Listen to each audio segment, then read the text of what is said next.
We've done some of the smallest characters in the world. I mean, little sparrows that you can hold in your hand for the tiki room, all the way up to, 45-foot fire-breathing dragon and dinosaurs that are even bigger than that. So that's one of the things that's fun about our business is this the diversity. You never know when the phone rings what somebody on the other end is going to want, and it's usually all over the board. That was animatronics legend Garner Holt, and you're listening to the Tomorrow Society podcast.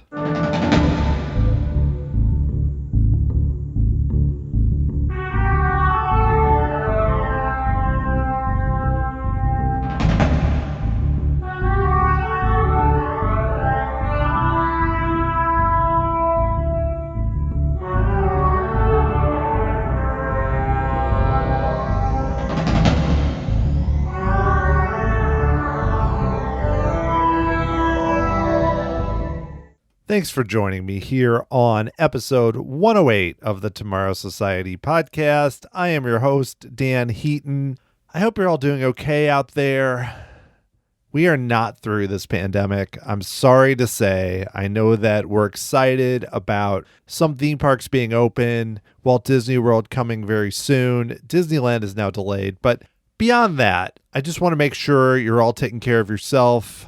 Please be careful out there. Wear your masks. Have fun this summer.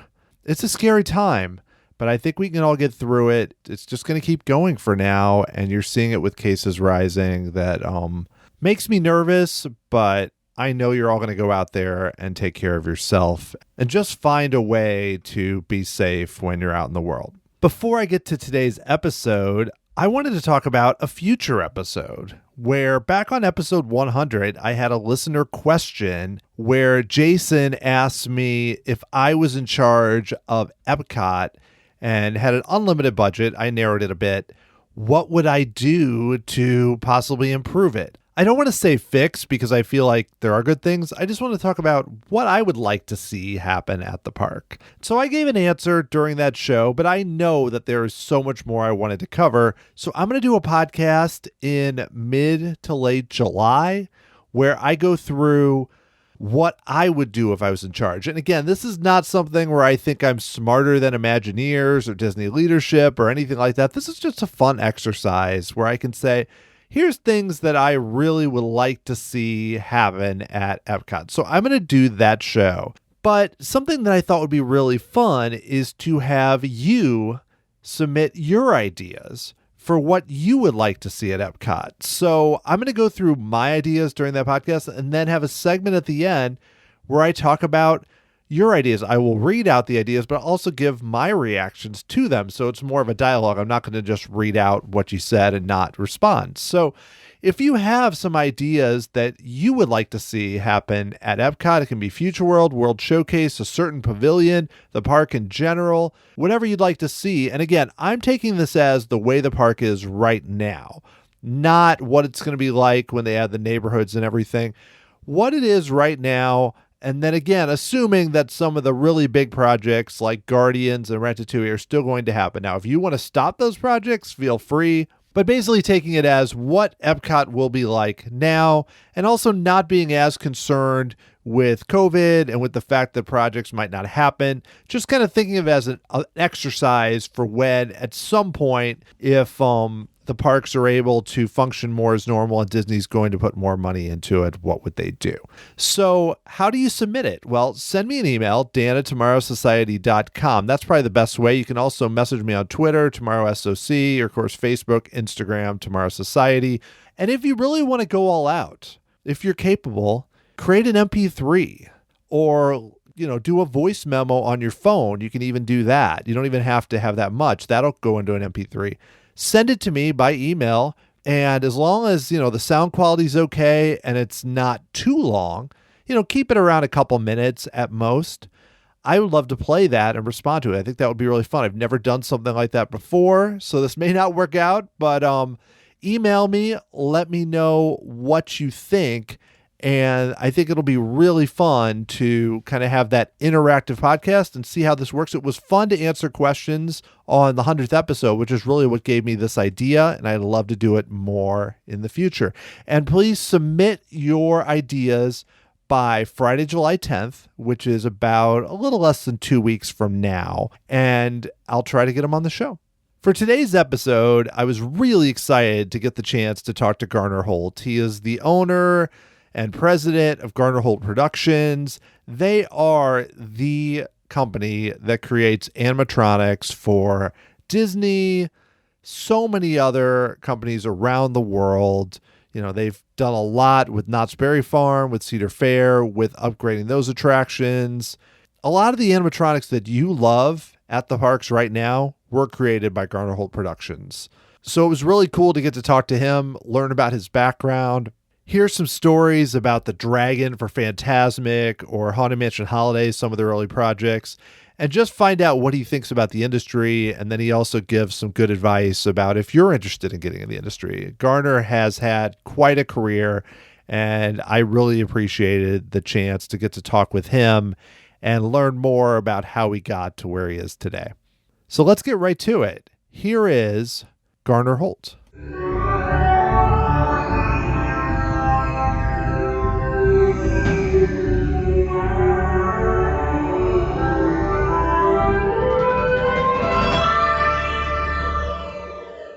So I definitely want to ask you about some of the projects you've done, but I'd love to start. I know you got started pretty young with really getting interested in themed entertainment and what you could create. So I'd love to know, how'd you ultimately get interested just in being in this business or even just in the topic itself?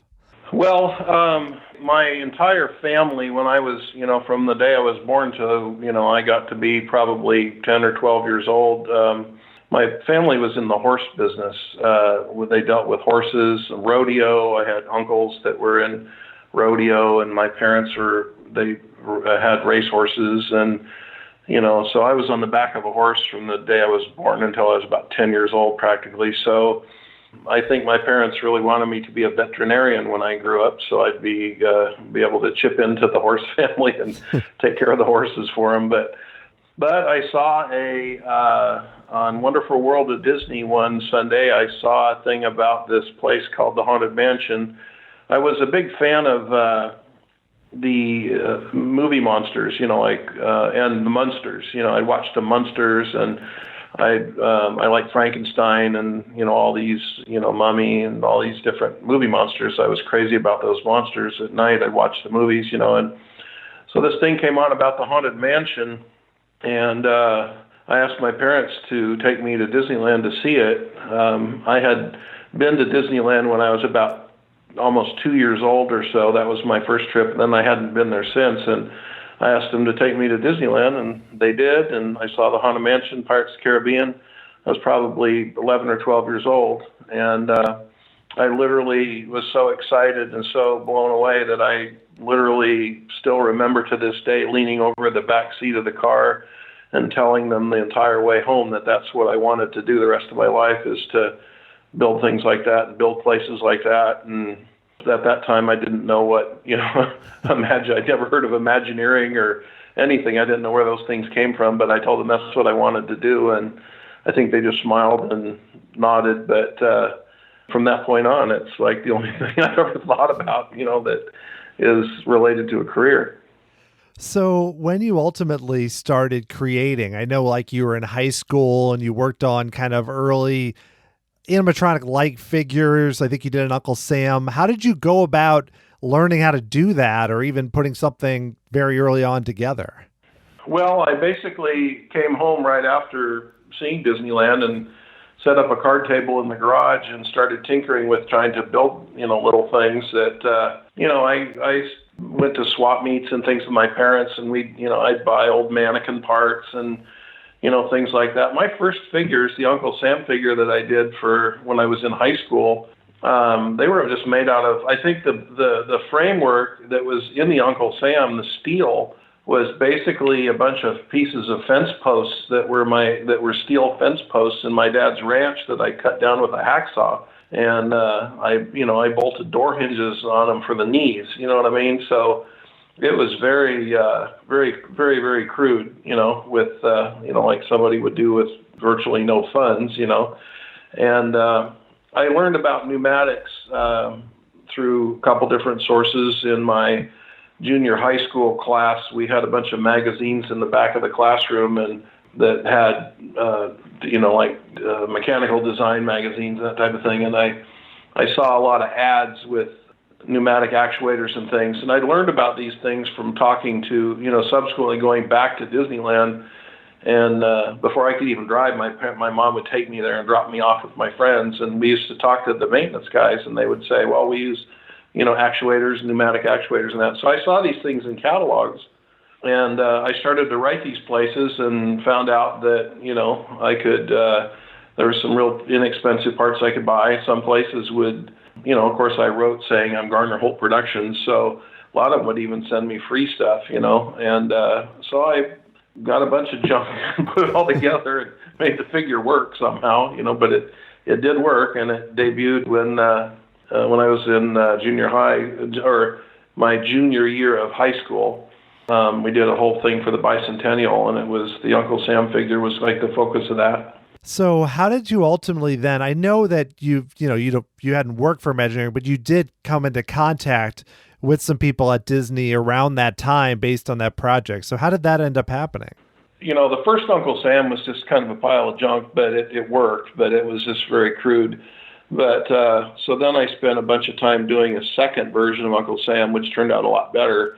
And I designed that in my drafting class at school. I talked them into letting me do a lot of the stuff that I was doing in school, that instead of just arbitrary projects, I'd say, well, can I design my robot frame, in drafting? And I worked on the controls and electronics, and, I welded some stuff in my welding class. And so I basically used my shop classes as a source of, shop building capability in my high school shop classes. And teachers were all for it. They supported me, and I was able to talk my way into doing a lot of that stuff. And so I built a second Uncle Sam, and made it work. And my girlfriend's mother made the costume for it. So I got everybody involved that I could that had any talent, that could help me. And so I had it functioning in my garage, and,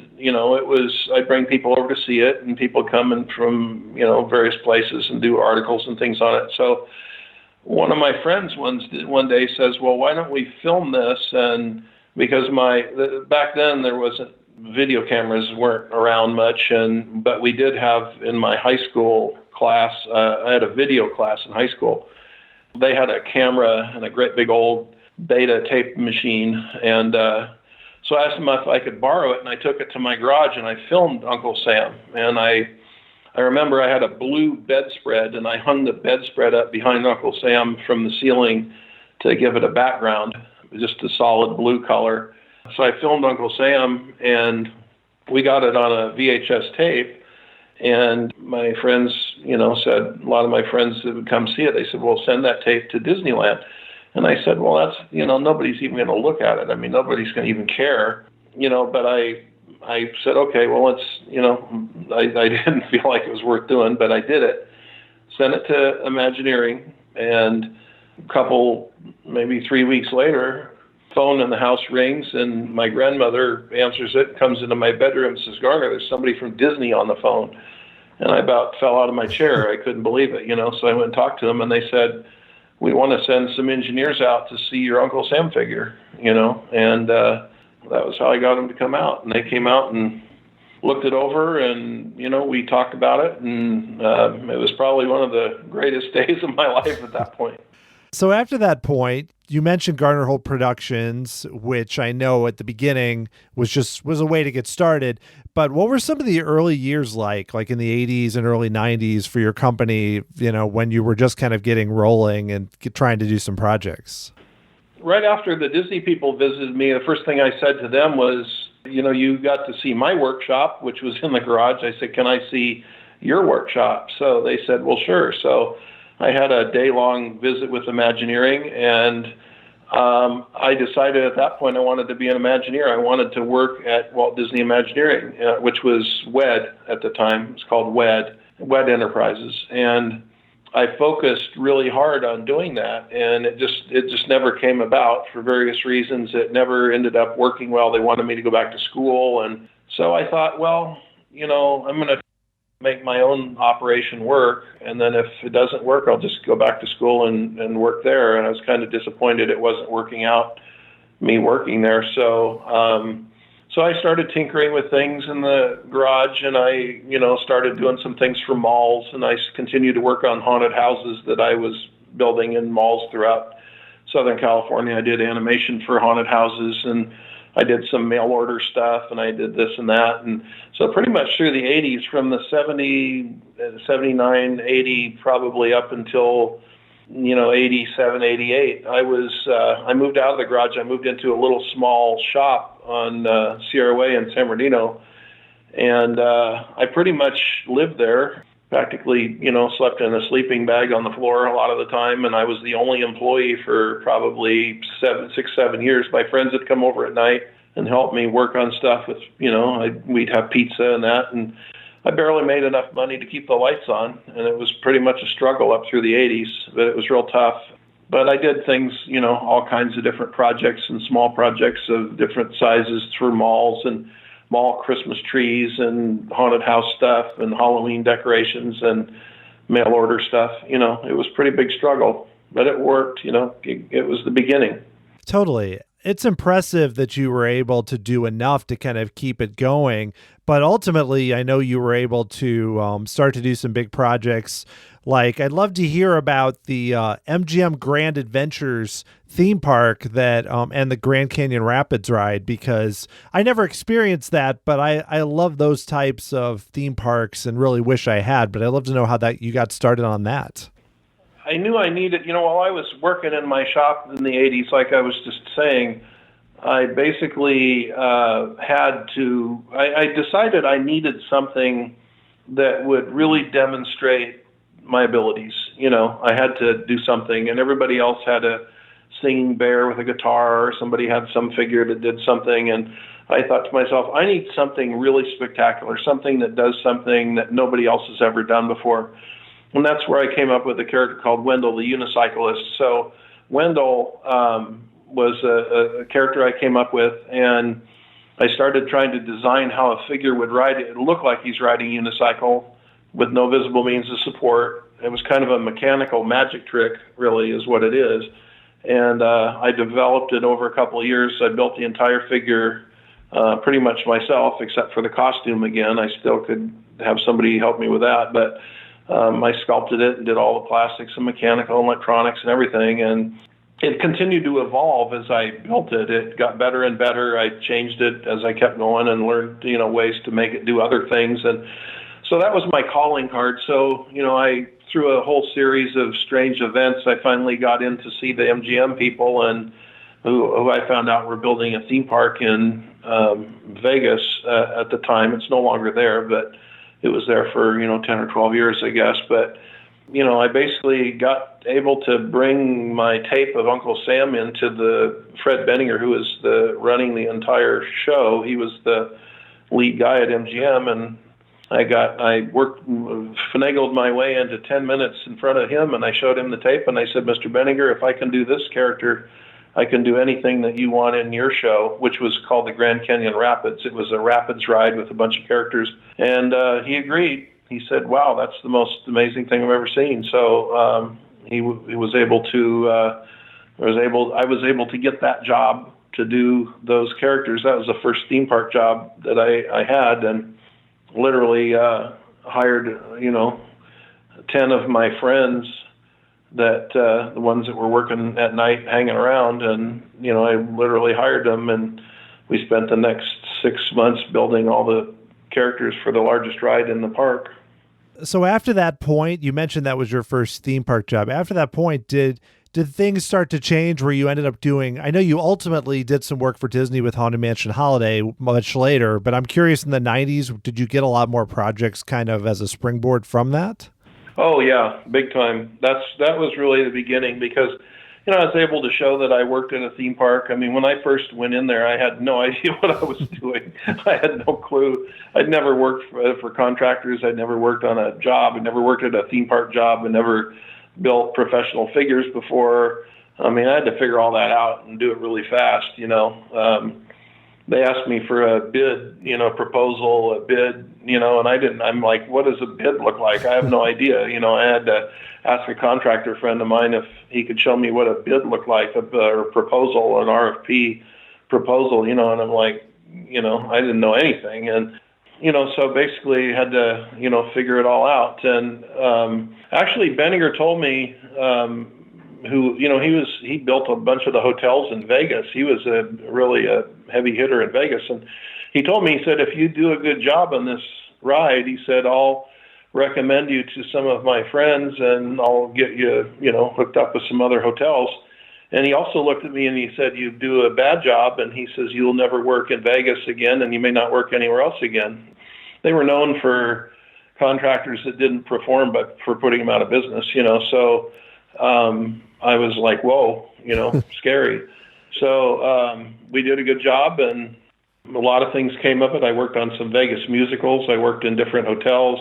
I got a call one day from Gary Prim, who owned Prima Donna on State Line. He says, oh, Fred says you do really good work. I have a ride that we're putting in out here, and I'd like you to build some animation for it. So I built animation for that. I mean, it really started to roll. I got connected with Knott's at the time, and so it really was kind of a whole turning point, for the whole thing. Wow, that's a lot of pressure to put on someone for your first project, that it's basically your whole company's future is riding on one thing that was unlike what you'd done before. It's crazy. Well, I'll tell you a quick story that I've told people before.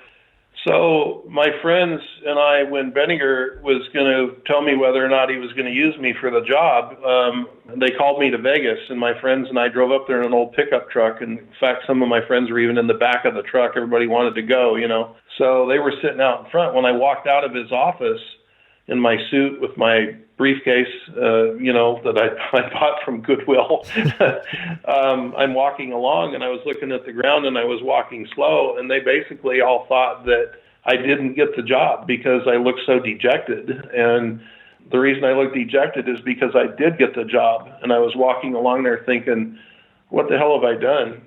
How can I build all of the animatronics and show equipment and special effects and control systems and everything for the largest ride in this MGM theme park? And I've never done anything like this before, and I don't even have any employees.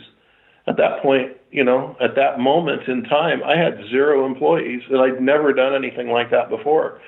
So I was scared to death. I could hardly sleep, But it's just one of those things that when you get into something like that, you just got to say, hey, I've got to make this successful, and I've got to figure it out. I've got to figure out how to do it, and I've got to figure out how to pull it off, and you just do it. And I did. That still amazes me that not that you were able to pull it off, but that you got that opportunity. It was so fortunate and seems to be ultimately led to so many other things. So I'd love to know too about when you ended up working with Disney on Haunted Mansion Holiday, which I believe was like the first time they'd really worked with another entity on animatronics. I'd love to know how that happened. It all had to do kind of with some internal Disney business going on. They basically, what had happened is I had started working for Disney at that point, doing a lot of characters on parade floats. So I did things that were on, I started with the Hercules parade and did some things in the Lion King stuff. And, I'd done just a little bit at a time, various characters.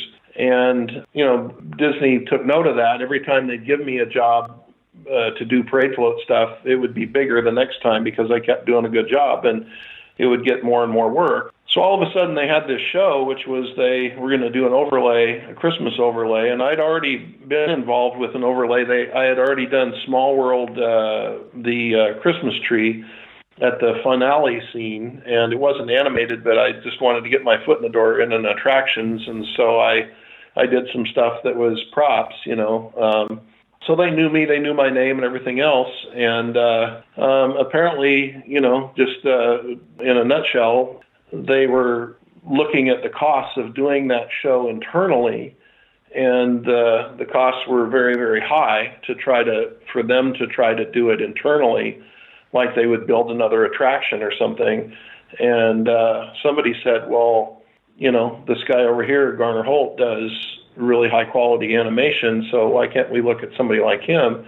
And they did, and I thought, wow, this is my opportunity of a lifetime to build animatronics. So I gave them a really good number to do it, and almost like a break-even number, and they jumped at it, and then did all the animation in that show, a lot of the props, the Pumpkin Mountain, the spider tree, all the animation, singing plants, and all the zeros and teddy bears and all that stuff in that show, and then shortly thereafter, Tokyo decided they wanted that same show for the Tokyo Haunted Mansion, so with a couple more Jacks and then also a Sally. So we built that show, and then so that basically got me hooked up with Imagineering and Disneyland Imagineering in a big way, and they were like, wow, this stuff's high quality and it's reasonably priced. So we're got other things for you to do, Garner. So I started doing a lot, and it at this point I think we've done almost or a little over 450 characters or animatronic figures for the Disney parks worldwide, literally in virtually all the parks. Wow, that's a lot. And I'm curious too, because especially early on, when you're creating characters that are, live in another medium, they're coming from a film or something related.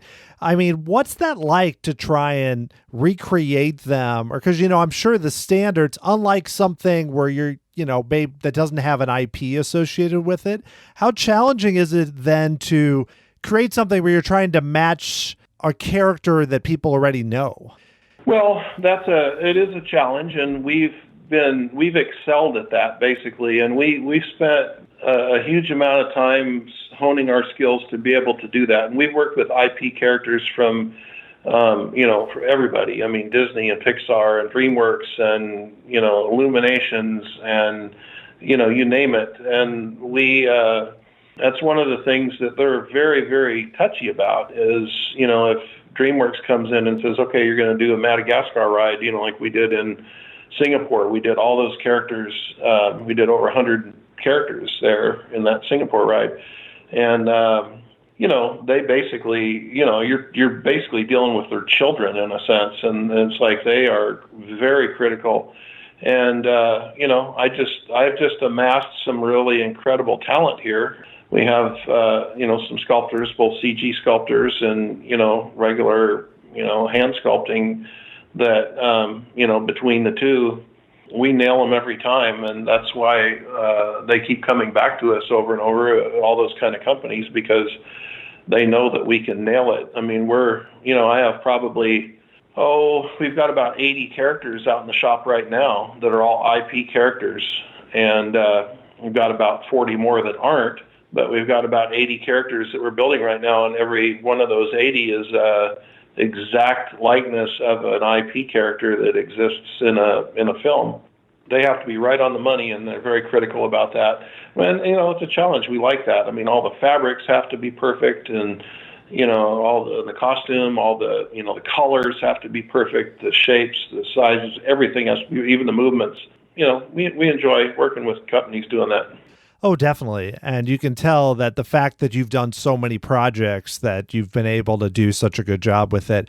One of the things I know that your company worked on is the fire-breathing dragon for Fantasmic, which to me is still one of the more impressive figures that I've seen anywhere. I don't know if you could talk a little bit about that project or even, maybe how that came together and what was involved with it. That was a big project. It was huge. It was, the dragon's 42 feet tall, and there's an elevator that lifts her out of the island. We had to build the elevator as well. And it was, a very difficult project. It was, there was a lot of challenges, and it was something that, even getting the dragon over to the island was a challenge. I mean, we had to, it was literally carried over there, a couple hundred feet in the air by a helicopter and lowered into the, so you can imagine the dragon flying through the air and some morning in the helicopter carrying it. So, it was a big project, a very elaborate project, and turned out well. It was, she's an iconic piece, and, we got something that breathes fire, about a 40-foot flame, and, I remember setting it up in the back parking lot of my shop and, lifting the head up on a forklift and shooting fire out of it. And a bunch of my guys put a bunch of weenies and marshmallows on a stick, and everything, burst into flame. It was quite a project, but she's still there to this day. Wow, I'm trying to picture how big and heavy and how crazy that was to set up, or even just to build. It's mind-boggling, but also too just exciting, I'm sure, to be able to do something that ambitious.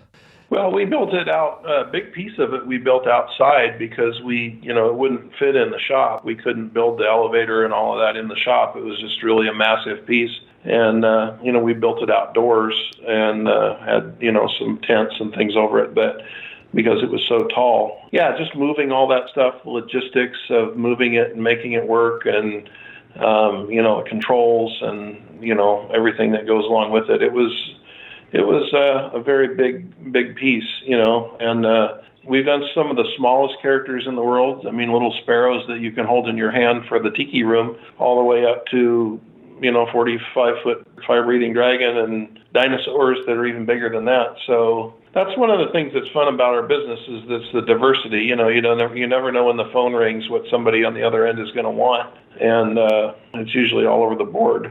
Yeah, totally. I mean, I think just looking at the different variety you've done, just that you've mentioned so far, there's just so much to it.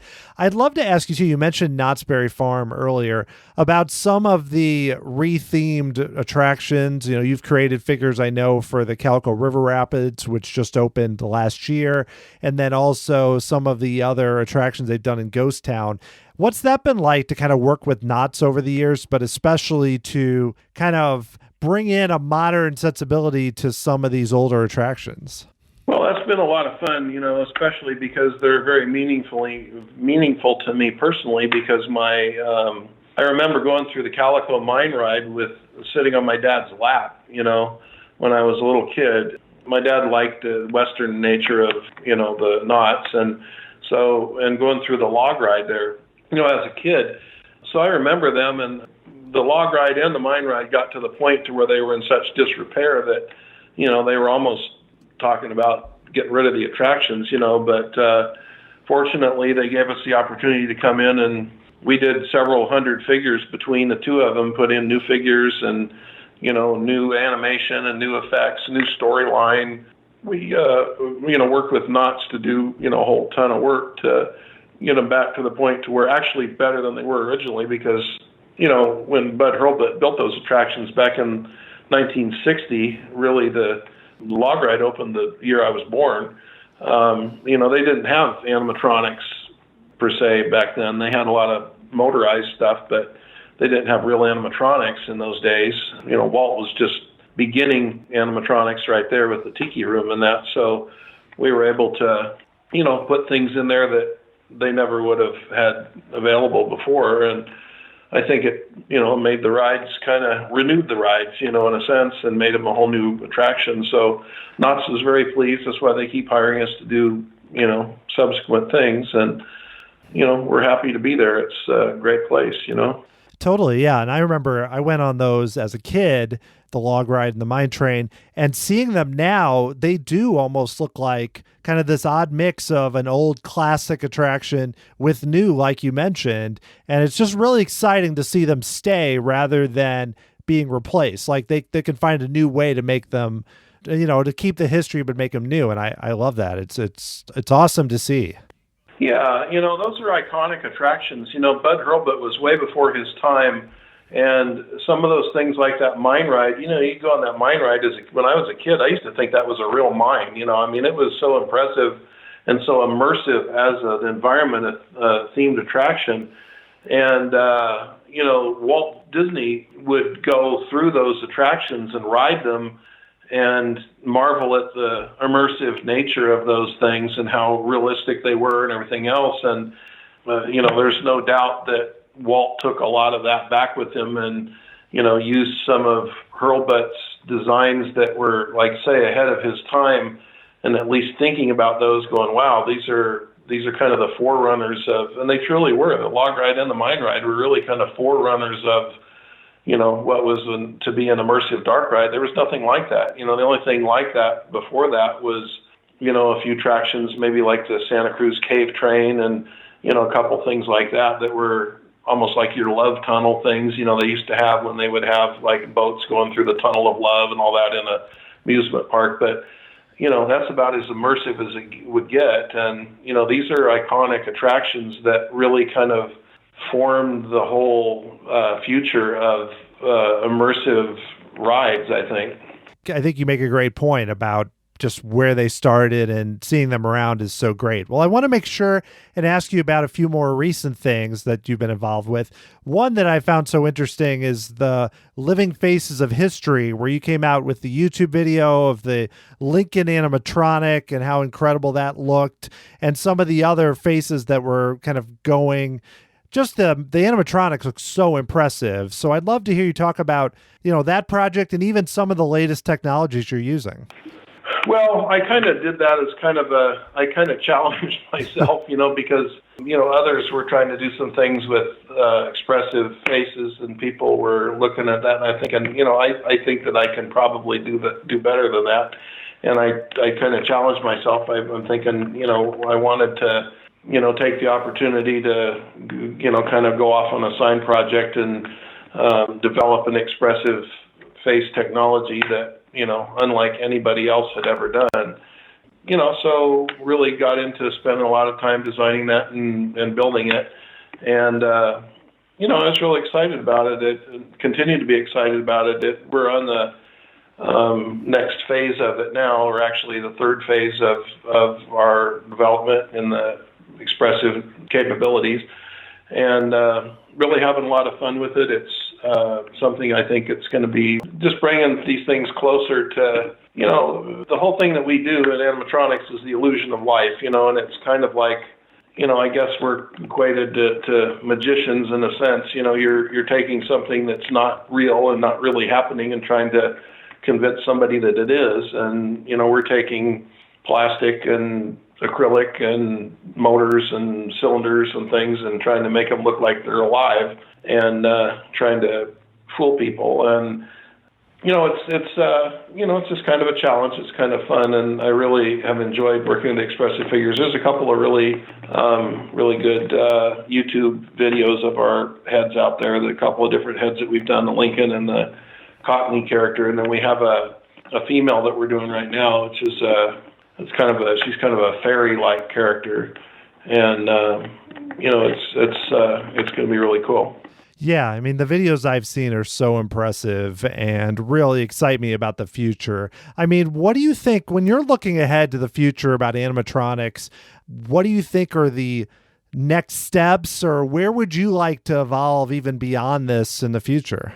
Well, I get asked that a lot, and we're not really involved in anything like AI here, artificial intelligence, anything like that. We don't, it interests me, but it's just not our line of work. There are a lot of people out there that are messing with that are doing really great work with it. I expect sometime, maybe we'll collaborate with somebody and we'll have that type of capability with some of the characters. I think there's a lot more potential for realism in attractions that, things can do. Right now, other theme parks have messed with the idea that, if you have a ticket on you or a stamp or a band on your wrist, that, they kind of can know who you are and know what color you like, and, they know all the things about you, your name and things like that. So, that it might equate to a character someday, rather than just going by a character in the Pirates of the Caribbean and having him wave a sword at you and look into space.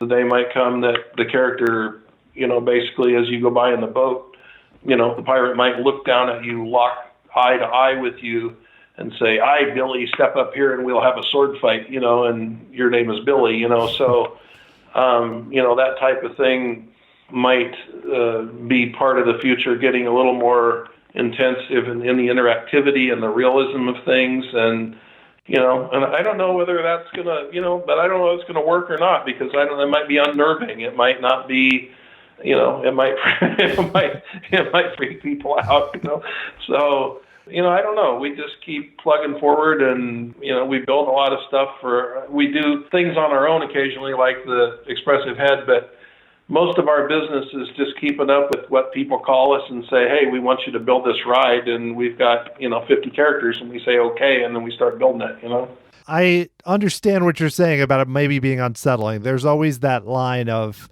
how interactive do we want to be here and everything? So it's a great point. I wanted to be sure and mention that you started the Garner Holt Foundation in December of last year, I believe. I'd love to hear a little bit about the reason for starting that and just why that interests you and kind of what it's about.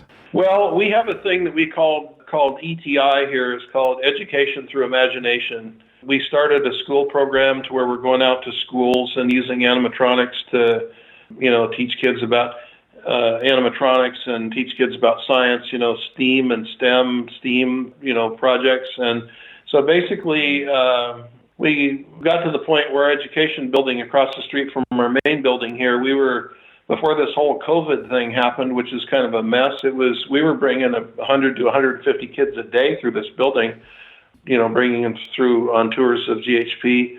We have a thing over there that we're going to be able to allow kids to build projects and things. And so I kind of started the foundation because, the schools pay for a lot of the kids and that type of thing, but there's a lot of kids that would like to have access to learning about animatronics and doing things that there are costs involved and they can't afford it, and some of the kids can afford it and some of the kids can't afford it. So I started the foundation thing so we could start, it's a 501c3 foundation. We have a website up that's coming up here real soon. And but basically what the foundation is to, where people can donate to it and help, tax deductible donations that they can help us fund kids to do these things in what we call Garner's Garage and, learn about animatronics and that type of thing. And, we're having, and we also do scholarships for Cal State San Bernardino. We're going to start kicking off a scholarship program where we're going to start out with 8 different scholarships each year that kind of relate to mechanical engineering and electrical engineering and robotics and that type of thing, and try to, so I'm just trying to do it to kind of, help the community, help the kids, help the community. So that was the whole point of the foundation. No, that sounds great. And I think education is so important especially if people don't have access to the best opportunities. So it sounds like a great foundation. So I just have one more question for you, which is really related to that. I'm curious too, just given all of your experience and how you got into the industry and what you've learned, if someone is young and is listening and really wants to get into the industry or do something similar, what is some recommendations you might have about things maybe they should do, or even what they should study, or how they should approach it? Well, it's probably really tough to say to themselves, okay, I'm going to start an animatronic company and, in 20 years I'm going to be building stuff for theme parks. That might be a little out there. It's not that it can't be done. I did it, but it's not something that I think you want to, realistically, it's hard to look at it that way. But what I would say is, look at what your skills are. Look at what you really want to do.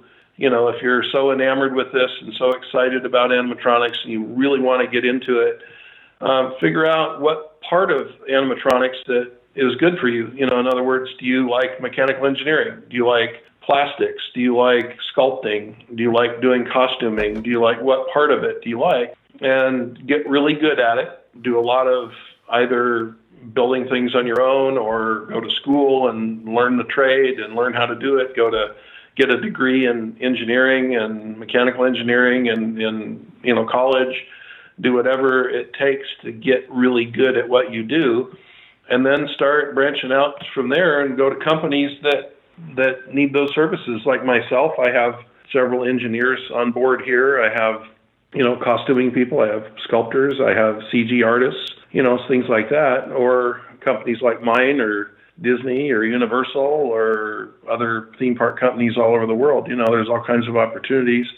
You can work your way up through the business that way, and you always got to, take it one step at a time. You're not going to be able to just jump right into it and be on the top of the world. You got to work your way up through the ranks, and 20 years from now, you might end up being a project manager or running a whole attraction. I know a lot of people that started really, really simple jobs, and 10, 15 years later, they're running jobs, and in charge of things, and work their way up in a company if they're good talent. So that's probably what I would recommend at this point, just focusing on what really makes you happy and what career path is really exciting to you and what you're really good at, and then honing it in, becoming a success in that.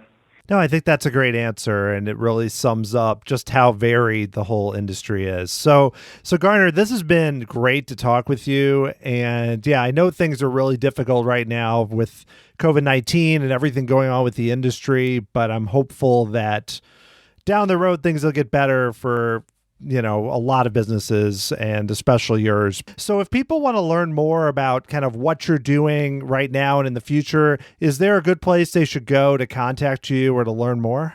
Well, hook up with us on Facebook, Garner Holt Productions on Facebook, and then also, keep an eye on, ping our name on YouTube and watch some of the things that we put out there.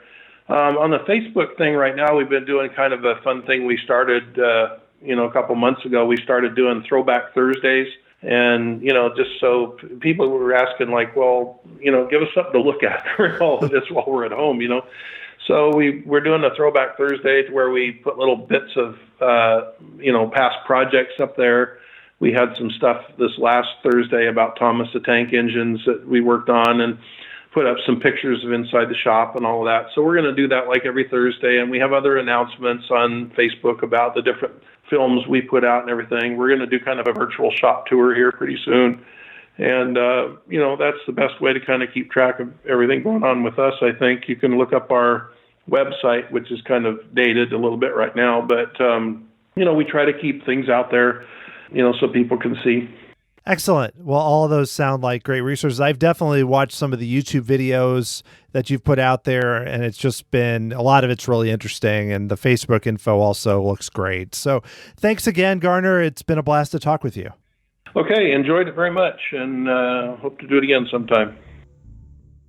It's been a really busy month at the Tomorrow Society. I've had conversations with Todd McCartney of Retro WDW, Shannon Albert of WDW Prep School, and most recently Tom K. Morris about his book project on the early days of Imagineering. If you want to find any of those shows and more, you can go to tomorrowsociety.com/podcast with an S at the end. If you'd like to help out this listener-supported show, there's several ways you can do so. You can become an official member of the Tomorrow Society through Patreon.